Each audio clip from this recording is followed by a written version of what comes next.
Alors, gars, j'espère que vous allez bien. Vous savez, bienvenue sur la Doha déjà. On va commencer avec ça. Donc, vous savez déjà le rêve américain, le American Dream, le rêve occidental. On nous a tellement peut-être conditionné qu'on va être mieux à l'extérieur de notre pays d'origine en disant que c'est à l'extérieur de notre pays d'origine qu'on peut trouver de l'emploi, qu'on peut être épanoui, que tout va débuter, que ta vie va débuter si tu es en mesure de sortir de ton pays. Et il y a beaucoup de gens maintenant qui se sont retrouvés, qui se sont lancés dans ça et maintenant ils en souffrent. Et c'est cette histoire qu'on va parler de cet homme. C'est un homme 27 ans qui a laissé la côte, un Ivoirien, donc là il a laissé la Côte d'Ivoire et puis il est venu tenter sa chance aux États-Unis, à Ohio, dans l'État de l'Ohio et il a partagé avec la coach Amonchi, la fameuse coach populaire. Et c'est tragique, c'est tragique. C'est sûr que c'est facile de dire, on peut maintenant se serrer ensemble, la communauté, et puis l'aider. Mais en 2024, on ne peut pas recevoir n'importe qui chez soi. Là. C'est comme, non, it's not coming like that. Okay? C'est même plus question, il y a trop d'histoires d'horreur. Si on est shadow, on y va, on regarde ensemble, on utilise discernement, guys.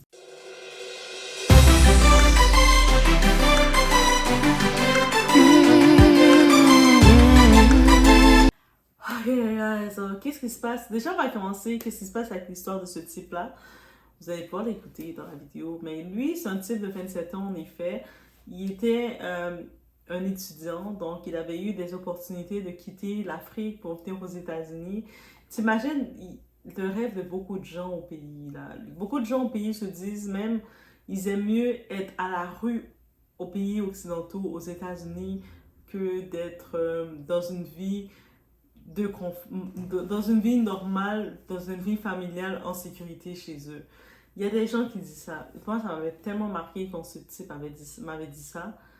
Il m'avait dit, il me disait que il est mieux dormir dehors. Et puis là, je pense que quelqu'un comme ça, il doit écouter des témoignages vivants de même parce que c'est réel. Ça l'arrive maintenant à ce type-là. De quoi qu'il s'agit? Donc, ce type, justement, il a pu avoir les opportunités pour venir aux États-Unis, à Ohio, dans l'État d'Ohio. Et puis, il allait s'installer chez un ami. Et vous savez, il y a beaucoup de gens, vous n'êtes pas prêts à cohabiter avec les gens. Et puis, vous avez beau accuser, dire, ah ben comment quelqu'un a osé le mettre, pourquoi son ami a osé le mettre dehors? Mais parce qu'il y a beaucoup d'entre vous, quand quelqu'un vous accueille chez lui, vous n'avez pas de règles de base, vous n'avez pas de règles de principe. Je fais une petite parenthèse, je me rappelle, il y avait cette connaissance que j'avais même pas invitée chez moi en vrai. Elle s'était juste imposée de passer chez moi et de dire, oh, tu sais, le genre de personne qui veut absolument s'infiltrer sur les gens. Et à un moment même, quand elle était chez moi, je me rappelle, des fois, quand j'étais dans une autre pièce, j'étais en train d'étouffer, je disais, mais mon Dieu, pourquoi elle est chez moi, cet animal? C'est comme, elle reste. Moi, je me dis, les règles de principe de base, tu ne forces pas ton invitation sur les gens. Et puis, il faut apprendre à tirer ta révérence. Si tu vois qu'après un certain temps, même si la personne t'accueille ou t'accueille pas, toi-même, tu dois tirer ta révérence. Attends pas que la personne te mette dehors. Parce que si tu laisses la personne te mettre dehors de chez elle, mais la porte va plus jamais s'ouvrir. Mais si c'est toi qui dis, oh, merci beaucoup de m'avoir reçu, ok, là, c'est le moment, je dois y aller, là, la personne va vouloir te réinviter. Ça, c'est la première règle de base. Beaucoup de personnes ne comprennent pas. Ok, quelqu'un, tu es au pays, tu dis que tu vas venir aux États-Unis, la personne dit, ok, mais c'est correct, tu peux passer chez nous. Des fois, la personne ne te dit même pas, tu peux passer chez nous. Les gens au pays, là, vous êtes des animaux, des fois. Moi, je vous le dis. Des fois, il y a des gens, quand je dis que vous êtes des animaux, c'est ok, c'est ma façon de parler aussi. Oui, doigt parle des fois de cru.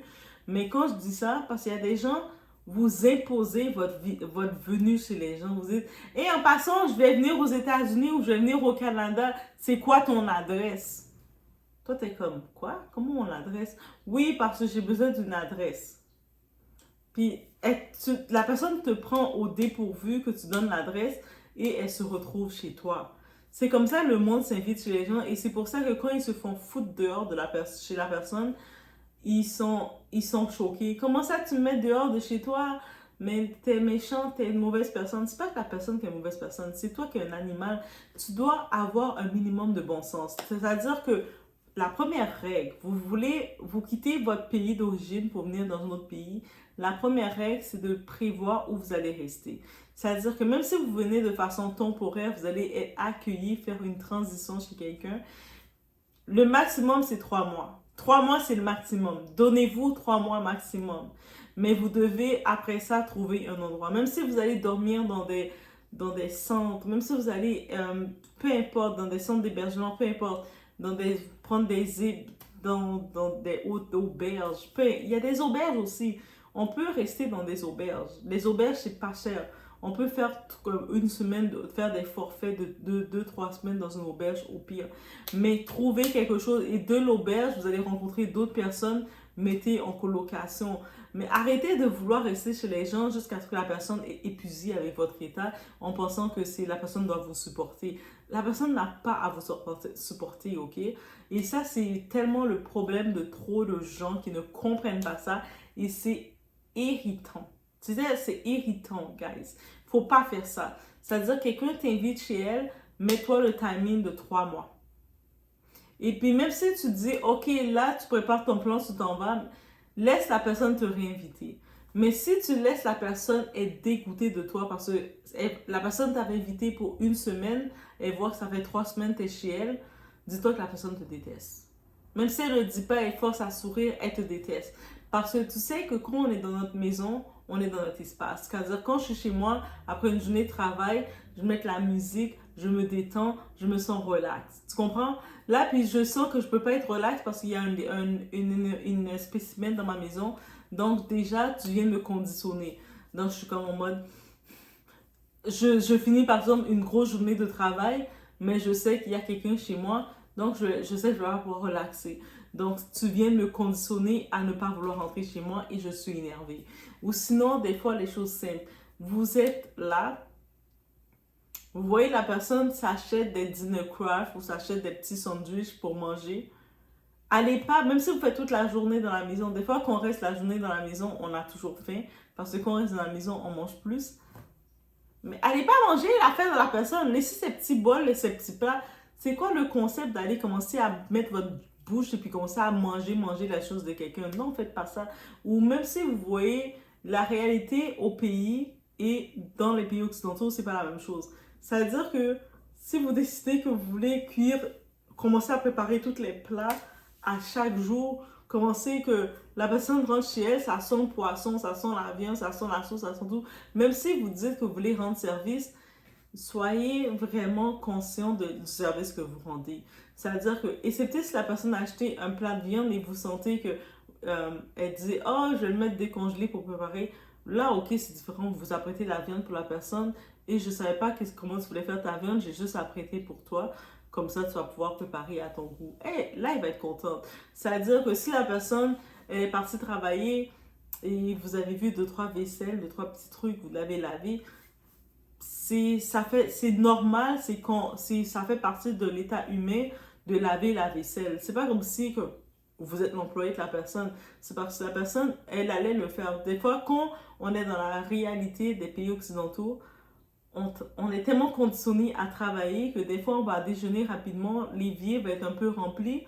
Et on sait qu'en rentrant du travail, on va devoir tout le faire. Ça, c'est différent. Vous pouvez le faire. Mais arrêtez de forcer le tout ou sinon, vous êtes invité chez quelqu'un, évitez de commencer à donner votre avis. Oh, t'as mis ça comme ça? Non, non, non, tu dois le mettre comme ça. Ferme ta bouche, ferme ton bec. Donc, tu dis rien, tu laisses la personne arranger sa vie comme ça. Si la personne a envie de mettre son tapis à la fenêtre, tu le laisses. C'est comme ça que tu as l'habitude de le mettre, tu observes. Quand tu arrives chez la personne, tu observes ses règles et tu l'appliques. Par contre, toi, tu peux appliquer doucement des nouvelles façons d'être, mais sans imposer tes règles. Mais là, trop de monde, c'est pour ça que le monde vous fout dehors. Je ne dis pas que c'est le cas pour ce type-là. Oui, l'histoire qui vient, le témoignage, c'est un homme, cet Ivoirien de 27 ans. Il venait chez quelqu'un qui était son ami à l'époque, sa famille, je ne sais pas c'est quoi le lien qu'ils avaient, mais lui, il venait chez lui s'installer, mais ça ne s'est pas bien passé leur cohabitation. Ça peut être manque de civisme, manque de cohabitation ensemble. Parce que vivre avec quelqu'un, c'est pas facile. Hein. Il y a beaucoup de concessions qu'il faut faire. Et bref, ça s'est pas bien passé. La personne a fini par le foutre dehors. Yo, dégage, déchet, je veux plus de toi dans ma maison. Il l'a foutu dehors. Oui, je sais pas comment il l'a dit, mais c'est comme ça que dans ma tête, j'imagine qu'il l'a dit. Donc, il s'est retrouvé à l'extérieur en train de chercher où rester. Et puis, le malheur n'amène pas l'autre. Il commençait à galérer pour chercher un endroit. C'est-à-dire, même si, en plus, il est dans un secteur, dans un état où ce que c'est pas évident. Parce qu'à Ohio, il n'y a pas autant d'immigration. Et même s'il y en a, avec tous les événements, les gens qu'on a recueillis chez nous, qui nous ont raconté des histoires d'horreur, c'est tout à fait normal. Il y a beaucoup de gens qui ne veulent plus te recevoir chez eux. Bref, vous imaginez, et c'est tout à fait normal. Même moi, je me dis même, t'es là, tu me dis, toi, j'ai un problème, j'ai besoin de passer une nuit, je vais plus être confortable de te payer 3 nuits d'hôtel et puis te dire, débrouille-toi, que de se faire rentrer chez moi. Honnêtement. Parce que je sais, les gens, quand ils rentrent chez les gens, ils sont très méchants, ils ont des mauvaises intentions, ou ils développent des mauvaises intentions sur toi, ils ne vont pas te respecter. Donc, en sachant ça, je vais plus être confortable. Si tu me dis, tu sais pas où dormir, je vais peut-être être celle qui va dire, ok, où est-ce que t'es? Regarde, je t'ai booké 3 nuits, tu peux aller là, je t'ai booké 3 nuits. Je vais plus être le genre à faire ça. Ça va être moi qui va le faire personnellement que de te faire venir chez moi. Parce que les gens, ils n'ont pas de respect quand ils viennent chez les gens. Et malheureusement, c'est à cause de manque de savoir-vivre. Donc, avant de quitter le pays pour venir aux pays occidentaux, que ce soit aux États-Unis, au Canada ou peu importe, Canada et États-Unis, on est des pays très froids. Je sais qu'en France, en Europe, il fait froid, mais en Amérique, quand on dit qu'il fait froid, il fait froid. On a un autre degré de froid, de température. Donc, ça veut dire que avant de venir dans ces endroits-là, développez votre savoir-vivre rapide. Vous n'avez pas le choix de développer votre savoir-vivre. Apprenez à lire le non-verbal. Préparez-vous. Ayez un plan. Ne venez pas chez les gens pour rester indéterminé. Votre limite, dites-vous 3 mois. C'est possible que finalement, la personne qui vous reçoit, si vous vous comportez bien, elle peut vous regarder pendant 1 an chez elle. Mais ça, c'est si vous vous comportez bien. Mais bref, on peut faire une autre vidéo sur ça. Laisse-moi savoir if you want that. Mais bref, il s'est fait mettre dehors de la maison. Et qu'est-ce qui arrive pour ce type-là, malheureusement? Il s'est retrouvé dans des conditions qu'il était en train de se promener. Je pense qu'il avait trouvé certaines personnes pour tenir certaines de ses valises parce qu'il avait plein de valises et c'est compliqué. Il y a des gens qui ont dit, je peux pas te recevoir chez moi parce que j'ai ma femme ou peu importe, et c'est tout à fait normal. Quelqu'un de responsable, honnêtement, il va pas pouvoir recevoir n'importe quoi dans sa maison. Là. Ah, je peux pas te recevoir, tu comprends? Mais le truc, qu'est-ce qu'ils ont fait, c'est qu'ils ont dit, ok, je peux pas te recevoir chez moi, mais qu'est-ce que je vais faire?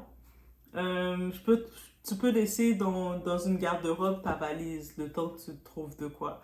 Et là, mais bref, il a fait le tour, il a trouvé un type, un whitey qu'elle appelle, donc c'est-à-dire un Américain blanc, caucasien, qui est coloré, qui est dans la communauté colorée ou tout ça. Et le caucasien, dans la vie, il faut comprendre, on donne rien pour rien dans la vie. Il n'y a personne qui va te donner, qui te voit comme ça arriver, qui va juste t'accueillir chez lui, juste pour t'accueillir chez lui. Donc la personne, le caucasien, sûrement, il le trouvait de son genre. Il a fait, ah, il est grand, il a un beau corps, et puis il est nouveau, il est très vierge dans le domaine, dans le secteur. Je peux l'apprendre beaucoup de choses. Pourquoi pas? We never know. Donc, ce type, imaginez, c'était un Ivoirien de 27 ans qui était hétéro. Il s'est retrouvé aux États-Unis pour vivre le rêve américain à se faire et tout ce que vous imaginez, les tambours, pour pouvoir avoir un endroit où dormir. Et même à ça, c'était temporaire parce que le temps que la personne lui laissait le donne un endroit pour dormir, c'est ok, tu dois faire ce que je veux. C'est sûr que lui, le fait que c'est pas sa nature, mais il se retrouve à faire ça, donc il a mal, il a honte de lui, on peut imaginer comme n'importe quoi. Mais maintenant, ils se retrouvent dans le dilemme. Certaines personnes m'ont dit, mais viens, là, tu es à Ohio, l'État d'Ohio, il y a moins d'immigrants, tu as moins de chances de trouver des gens de la communauté pour t'aider. Viens dans des États populaires comme l'État de New York, qu'on veut, tu sais, comme le monde là, vous comprenez pas, il y a 52 États aux États-Unis. Donc, c'est pas tous les États qui vous accueillent de la même façon que les communautés pour vous aider. Quand vous venez d'arriver et vous connaissez, vous êtes un peu perplexe, essayez d'aller dans dans des États il y a votre communauté. C'est-à-dire que vous devez faire des recherches, dire, OK, si je vais dans cet État, au moins je sais, je peux trouver quelqu'un de ma communauté et puis on peut m'aider. On peut facilement m'aider. C'est-à-dire, si j'arrive à Brooklyn, par exemple, à New York, dans le quartier de Brooklyn, je sais que j'arrive, que je parle anglais, que je parle pas anglais, je vais rencontrer du monde qui vont me dire ça qu'a fait! Oh, belle petite! Et puis ils vont t'aider. Et bref, vous comprenez? Donc, on va trouver des gens de la communauté. Donc, ça veut dire que c'est votre responsabilité, avant de penser à vous déplacer, de dire je vais vivre le rêve américain, il faut avoir un plan.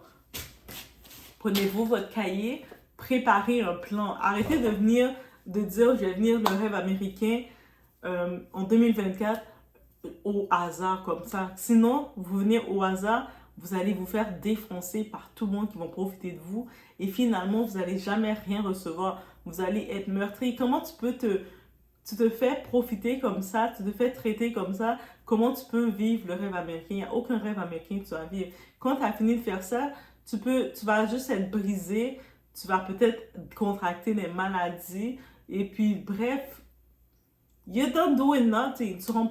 Tu vis pas aucun rêve américain, c'est-à-dire, c'est vraiment ça qu'on peut retenir. Guys, je vous laisse écouter le petit témoignage de ce type-là, et Coach, je déprime. Il y a quoi? En fait, je suis à l'étranger et je suis ivoirien, je suis à l'étranger. Je suis arrivé ici par le biais d'un ami et présentement, il m'a mis dehors. Et lorsqu'il m'a mis dehors, j'ai eu des connaissances qui m'ont hébergé. Et lorsqu'ils m'ont hébergé, et jusqu'à présent, ça commençait à aller. Je travaillais. Arrivé un moment quand je travaillais, parce que j'avais pas de plata, je travaillais et quand mon agent venait, la personne prenait mon argent, la personne bouffait. J'ai travaillé pendant un mois. Je n'avais pas touché mon argent. Et la personne m'a mis à la porte. Et lorsque la personne m'a mis à la porte, je ne savais pas où partir. J'étais obligé de tomber sur un Whitey. Et ce Whitey m'a hébergé. Mais le problème, c'est que ce Whitey, il est de l'autre côté. Oui, double film. Lui, il est double plus. Il m'a fait des avances. Je ne voulais pas accepter, mais vu que je ne savais pas où j'allais partir, j'étais obligé d'accepter. Et quand j'ai accepté, à un moment, je ne pouvais plus. Parce qu'il était accro. Et évidemment, il m'a dit de quitter sa maison. J'ai quitté sa maison et j'ai dormi même dans les parcs pendant 2 jours. Et 2 jours de cela, là présentement, je suis chez une fille, mais elle n'est pas de ma nationalité. Et cette dernière aussi, elle vit avec son chéri qui est Whitey. Et ce Whitey ne veut pas héberger quelqu'un. Et là, c'est compliqué, j'ai l'embarras du choix. D'autres personnes me disent de venir dans autre état, je ne sais pas si je dois partir ou pas. Donc, franchement, j'ai besoin de conseils. Tu es aux États-Unis, tu es où? Je suis à Ohio. Oui, donc tu es au Canada. Non, Ohio, aux États-Unis. Oui, mais c'est ça, il t'a demandé, tu es aux États-Unis là. Oui. Ok, donc tu es aux États-Unis. L'État aux USA. Donc l'État où tu es là, on appelle ça comment? Ohio. Ok, donc je vais récapituler. Tu allais aux États-Unis pour te chercher ou tu allais pour les études? Pour me chercher. Ok, donc tu as quel âge? J'ai 27 ans. Ok, tu as 27 ans, ça fait combien de temps que tu es aux États-Unis?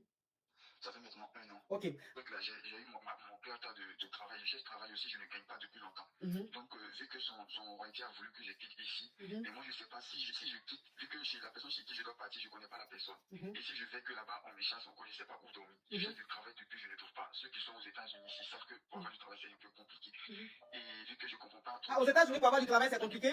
J'ai cru qu'il y avait beaucoup de boulot là-bas. Oui, mais pour avoir du boulot, c'est compliqué. On fait des applications. Depuis, je fais des applications, on ne m'appelle pas. Ok. Ceux qui sont ici, ceux qui peuvent vraiment m'aider, ça va beaucoup me faire plaisir. Je veux travailler simplement. Je ne veux pas être financé, tout. Je veux travailler. Parce que si je dois me déplacer, aller dans un autre état et que là-bas on me met à la porte, ce que j'ai vécu au passé, je ne veux plus vivre ça. Donc ça veut dire, ouais. Donc là, tu cherches du boulot. De travail, en fait. D'accord. Alors, on dit dans les commentaires ici, je vois beaucoup des commentaires change d'état, va à New York ou bien va, en tout cas je vois. Je connais personne, je connais personne. On doit s'entraider, Quand on est quelque part, on doit s'entraider. S'il y a un frère ou une soeur qui vient d'arriver, qui ne s'en sort pas et tout, Il faut qu'on s'entraide. Il faut lui donner la main pour qu'il puisse se lever un peu. Voilà, c'est normal. On ne le fait pas pour attendre quelque chose en retour. Non, on le fait parce que c'est la vie, c'est comme ça. On doit s'aider. Toutes les communautés s'aident. Toutes les communautés s'aident. Tu vois, le Chinois, quand il arrive quelque part, il ne galère pas. Obligé, on le prend pour qu'il puisse s'en sortir. Le Maghrébin, quand il arrive quelque part, tout de suite, on le prend. Sa communauté le prend pour qu'il puisse s'en sortir. Donc, nous aussi, quand on est quelque part, quand il y a un qui arrive qui ne s'en sort pas, on doit aussi le prendre pour qu'il puisse s'en sortir. On ne le fait pas pour attendre quelque chose, mais c'est comme ça. On doit s'entraider entre nous, Africains. C'est très, très, très important. Donc, j'espère que moi, ce qui me fait plaisir, et voilà pourquoi je demande aux gens de te contacter, c'est qu'ils ne demandent pas de l'aide. Ils ne disent pas, donnez-moi l'argent, j'ai besoin d'argent pour manger, ou non. Ils disent, je veux travailler. Je ne veux pas qu'on m'aide autrement, je veux juste travailler. Et ça, c'est très, très, très important. Ça veut dire que c'est quelqu'un qui sait ce qu'il veut, il a envie de transpirer, de gagner son argent à la sueur de son front. Et un jeune comme ça, on doit l'aider. Parce qu'il a envie de travailler. Donc, il faut qu'on l'aide. Donc, j'espère que vous allez le contacter pour lui venir en aide. Courage à toi, mon petit. Ça va aller, Inch'Allah. Ça va aller. Amen. Toi aussi. Courage, ça va aller.